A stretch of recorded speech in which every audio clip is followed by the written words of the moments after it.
Hello students, मैं doctor Seema Ojha, assistant professor, government MS college Bikaner. ये lecture MA final ईसीसीडी की छात्राओं के लिए है। मैं लास्ट क्लास में हमने मॉन्टेसरी मेथड के बारे में डिटेल पढ़ा था। आज हम मॉन्टेसरी की शिक्षा के विभिन्न स्वरूप, various forms of education in Montessori method पढ़ेंगे। नंबर 1 है मोटर एजुकेशन। फॉर्म्स में मॉन्टेसरी ने सबसे पहले मोटर एजुकेशन पे बल दिया था। उनके द्वारा प्रतिपादित जो फॉर्म है उसमें फर्स्ट मोटर एजुकेशन में 3 से 7 वर्ष तक के बच्चों को शिक्षा प्रदान की जाती है। इसमें सबसे पहले उन्होंने बताया कि 3 से 4 साल के बालक जो हैं उन्हें मोटर एजुकेशन है उस पर एम्फेसिस देना चाहिए। मोटर एजुकेशन के लिए उनको एक्टिविटीज़ प्रोवाइड करनी चाहिए जिनसे कि उनका मोटर डेवलपमेंट है वो हो सके। सिंपल टू कॉम्प्लेक्स एक्टिविटी दी, मतलब सरल से सघन की ओर एक्टिविटीज़ उनको देनी चाहिए। यानी कि पहले उनको सिंपल एक्टिविटी दे, जैसे पेपर टीयरिंग है, पेपर क्रशिंग है। उसके बाद में धीरे धीरे पेन पकड़ना, सिज़र्स पकड़ना, उनको सिज़र्स से पेपर को काटना, इस तरह की, या सिंपल एक्टिविटीज़ जैसे पहले चलना, कूदना, बाद में फिर पर्टिकुलर एरिया में कूदना या घेरे के अंदर गोल गोल घूमना। इस तरह जनरल टू स्पेसिफिक और simple to complex activities, motor activities बच्चों को देनी चाहिए। उन्हें ऐसी परिस्थिति में रखना चाहिए बालकों को जिससे उनके समस्त ऑर्गन्स जो हैं वो डेवलप हो सकें।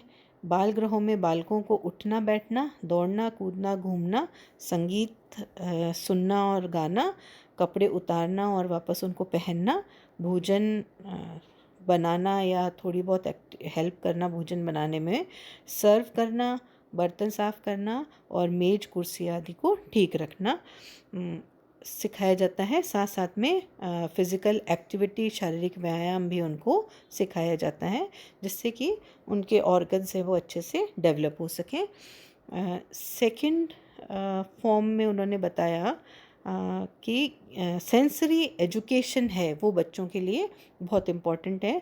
सेंसरी एजुकेशन उनको हर तरह से 5 सेंसेस को एम्फेसिस करके और एक्टिविटीज़ इस तरह की बनाई गई कि वो 5 सेंसेस को बच्चे यूज़ करके और ऐसी एक्टिविटी करें जिनमें कि इन सेंसेस को मोटिवेशन मिले और सेंसेस का उपयोग हो। मॉन्टेसरी ने अपनी शिक्षा पद्धति को निर्धारित करने में बालकों का पूरा अध्ययन करके और ये निष्कर्ष निकाला कि सेंस ऑर्गन्स या इंद्रिय अनुभव ही बालक की शिक्षा का आधार होते हैं और प्रारंभिक कक्षाओं में स्थूल विचारों को शिक्षा देना व्यर्थ है क्योंकि सूक्ष्म विचारों को समझने की क्षमता उनमें नहीं होती है। इसलिए मॉन्टेसरी ने इंद्रियों की शिक्षा पर बल दिया कि सेंसेस को हमें सेंसेस के तो बच्चों को एजुकेट करना है। इसके लिए विभिन्न तरह के उपकरण बनाए या छोटे छोटे मॉन्टेसरी टूल्स या किट उन्होंने बनाए जिससे कि उनके 5 जो सेंसेस हैं वो स्टिमुलेट हों, मोटिवेट हों कुछ काम करने के लिए। इन उपकरणों के साथ खेलते खेलते बालक बिना शिक्षकों के बतलाए स्वयं ही समझ लेते हैं और विभिन्न इंद्रियों की शिक्षा दी जाती है, जैसे टच की, त्वचा के द्वारा इन्फॉर्मेशन विकास के में एक बॉक्स दिया गया।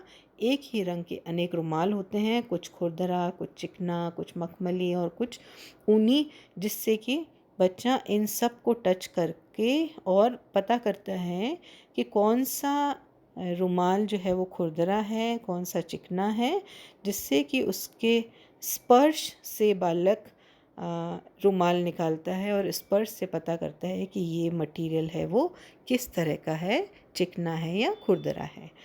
नंबर 2 जो सेंसेस की एजुकेशन है वो साइट सेंस है, देखने का। आँखों के विकास के लिए बालक को विभिन्न रंगों की टिकिया दी जाती हैं।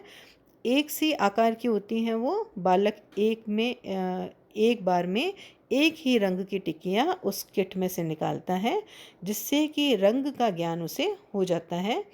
अगर उसको रेड टिकिया निकालने के लिए बोला है लाल रंग की, तो बच्चा उस लाल रंग की ही टिकिया को निकालता है, जिससे कि सेंस का और कलर का उसको ज्ञान हो जाता है। नेक्स्ट, हियरिंग सेंस की इंफॉर्मेशन के लिए बच्चों को इम्पोर्टेंस दी। कानों के प्रशिक्षण बनाने के लिए विभिन्न ध्वनियों की घंटियों का विभिन्न घंटियाँ दी, जो कि अलग अलग तरह की आवाज़ निकालती हैं, अलग अलग पिच की आवाज़ निकालती हैं वो घंटियाँ, जिससे बच्चों को हियरिंग सेंस से उनका स्टिमुलेट हो। Next, taste sense.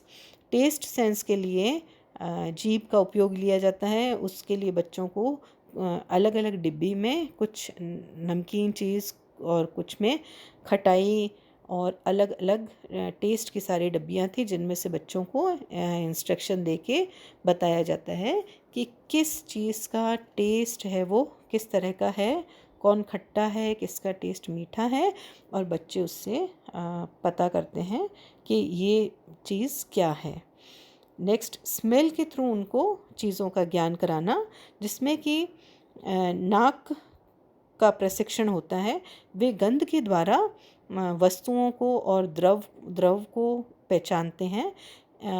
अनेक प्रकार की बॉटल्स में इन्हें रखा जाता है। इन बोतलों के द्वारा बालकों को वस्तुओं एवं तरल पदार्थों की गंध का ज्ञान करवाया जाता है। इसके साथ साथ विभिन्न वस्तुओं का भारीपन, हल्कापन, बड़ी वस्तु कौन सी है, छोटी वस्तु कौन सी है, समान कौन सी है, और इनमें डिफरेंसेस क्या हैं अगर दो वस्तुएं हैं उनमें, ये सब भी बच्चों को दिखाकर और फिर उनसे उसके साथ में इंटरेक्ट करा के, क्रिया कराकर और समझाया जाता है। ज्ञानेंद्रियों के शिक्षा संबंधी क्रियाओं का उद्देश्य यह है कि बालकों को विभिन्न वस्तुओं का रूप, उनका गुण तथा वर्ण आदि का ज्ञान हो सके, तथा ज्ञानेंद्रियों की उनमें रिफाइननेस आ जाए, वो अच्छे से इंद्रियों के थ्रू चीज़ों को पहचान सके, जिससे कि उनकी बुद्धि का विकास भी होता है। लास्ट थर्ड पॉइंट है इसमें, भाषा की शिक्षा या लैंग्वेज एजुकेशन। मोंटेसरी प्रणाली के पाठ्यक्रम में भाषा एक आवश्यक अंग है, मतलब लैंग्वेज पर भी इन्होंने उतनी ही इम्पोर्टेंस दी, जोर दिया। वे पहले बालकों को लिखने का कार्य और फिर पढ़ने का कार्य देती हैं। लिखने पढ़ने से आसान होता है, क्योंकि लिखने से में केवल मांसपेशियों का उपयोग होता है, जबकि पढ़ने में गति, उच्चारण एवं लय का ध्यान देना पड़ता है। सारी चीज़ें इसमें इन्वॉल्व होती हैं पढ़ने में, इसलिए मोंटेसरी ने भाषा पर भी महत्व दिया। ये थे forms of education in Montessori method. Now we come to the next point, importance of Montessori method, जिसमें सबसे पहले जो हम देखते हैं महत्व, वह है बालक की व्यक्तित्वता का महत्व या इम्पोर्टेंस ऑफ इंडिविजुअल डिफरेंसेस या प्रिंसिपल ऑफ इंडिविजुअलिटी। इसमें यह महत्व मोंटेसरी ने दिया, इसकी एजुकेशन मेथड में ये महत्वपूर्ण है। बालक की इंडिविजुअलिटी, बालक की रुचियाँ, प्रवृत्तियाँ, इच्छाओं, दृष्टिकोणों और उसकी भावनाओं इत्यादि को महत्वपूर्ण स्थान दिया है।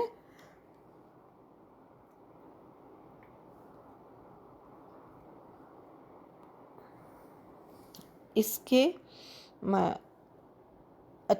महत्वपूर्ण स्थान दिया गया है, जिनके कारण उसके व्यक्तित्व का स्वाभाविक विकास होता है, जो कि इंडिविजुअल डिफरेंस है। अपनी अपनी रुचियों, प्रवृत्तियों और इच्छाओं के दृष्टिकोणों के हिसाब से और उनके विकास के हिसाब से होगा उनका विकास। यह मोंटेसरी द्वारा बताया गया था, तो वो भी इम्पॉर्टेंट है इनकी एजुकेशन में। नंबर 2 है important place of individual differences. यह है दो बच्चे एक समान नहीं हो सकते, उनकी अपनी अपने इंडिविजुअल डिफरेंसेस हैं। मोंटेसरी पद्धति में विभिन्न बुद्धि लब्धि या IQ, रुचियों, इच्छाओं, प्रवृत्तियों आदियों के बालकों को अलग अलग सुप्रशिक्षित करने की व्यवस्था की गई है, जिसमें बालक अपनी अपनी अपनी इच्छाओं के अनुसार कार्य कर सकता है, अपने जो उसके इंटरेस्ट हैं या इंडिविजुअल डिफरेंसेस हैं उनके हिसाब से वो अपना स्वयं के अनुसार कार्य कर सकता है। थर्ड जो मॉन्टेसरी मेथड की इम्पोर्टेंस है वह है based on experimental psychology. Montessori पद्धति में प्रयोगात्मक मनोविज्ञान के स्वरूप, उनके सिद्धांतों, निष्कर्षों और पद्धतियों को भी महत्वपूर्ण स्थान दिया गया है। प्रयोगात्मक मनोविज्ञान की तरह इसमें बालक विभिन्न उपकरणों के साथ खेलते हैं और अपने व्यक्तित्व विभिन्न पहलुओं के विकास का अवसर उनको प्राप्त होता है, जिससे कि वह अपना व्यक्तित्व के विभिन्न पहलू हैं उनका विकास बालक कर सके। नंबर 4, भाषा शिक्षण की सर्वोत्तम विधि, best method of language teaching. भी मॉन्टेसरी पद्धति लिखने, पढ़ने और अंकों का ज्ञान भी इनके द्वारा कराया जाता है, जो कि सरल एवं रुचिपूर्ण विधि अपनाई गई है। यह पद्धति भी इम्पोर्टेंट है मॉन्टेसरी मेथड में।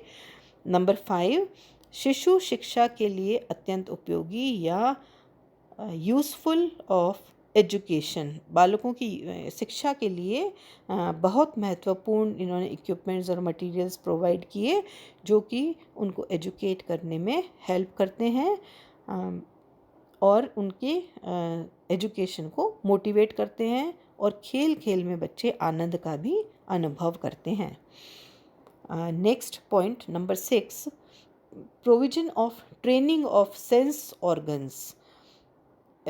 मॉन्टेसरी द्वारा विभिन्न जो सेंसेस हैं, 5 सेंसेस जो हैं, उनको प्रशिक्षित करने के लिए, उन को ट्रेन करने के लिए विभिन्न इक्विपमेंट्स और मटेरियल्स बनाए गए, जिससे कि बालक की जो 5 सेंसेस हैं वो ट्रेन हो सकें और सेंसेस के थ्रू भी बालक अपने ज्ञान को बढ़ा सके। नेक्स्ट नंबर 7, शिक्षक का स्थान बालकों के मित्र के रूप में या टीचर एज ए फ्रेंड या एज ए फैसिलिटेटर मतलब कि बालक को जो भी एक्टिविटी करनी है वो सारे इक्विपमेंट और मटेरियल उसके इंटरेस्ट के अकॉर्डिंग उसके सामने रखे हैं।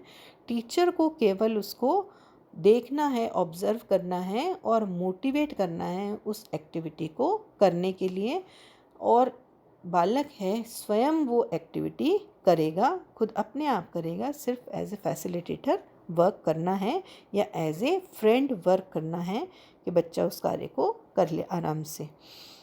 इसी के साथ साथ मॉन्टेसरी के कुछ और इम्पोर्टेंट पॉइंट्स थे उनकी एजुकेशन के, जो कि हमारी शिक्षा में बहुत महत्वपूर्ण है। शिक्षा पद्धति में आज भी जो चल रही है उसमें मॉन्टेसरी मेथड को यूज़ में लिया जाता है।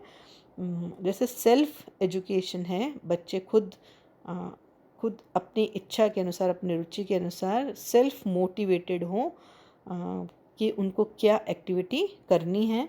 इसके साथ साथ मॉन्टेसरी के अनुसार बालकों में आत्मनिर्भरता, आत्म अनुशासन, आत्मविश्वास आदि के गुणों का भी इनकी पद्धति के थ्रू विकास होता है। ऐसा उनके एजुकेशन सिस्टम में इंक्लूडेड था।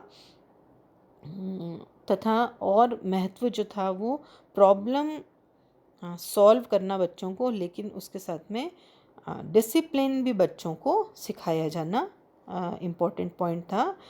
इसके साथ साथ development of the trades of applicability and sociability, समाज में रहकर समाज के बच्चों के साथ में या टीचर्स के साथ में व्यवहारिकता और सामाजिक गुणों के विकास पर भी इनके मेथड में शामिल किया गया था, जिससे कि बच्चों में इन दोनों गुणों का भी विकास हो सके। ये थे मॉन्टेसरी पद्धति के महत्व। और इससे पहले हमने पढ़ा था various forms of education in Montessori. इसी के साथ ही मॉन्टेसरी टीचिंग मेथड, उनके फंडामेंटल प्रिंसिपल्स, ये सब कंप्लीट हो जाता है मोंटेसरी चैप्टर। Thank you.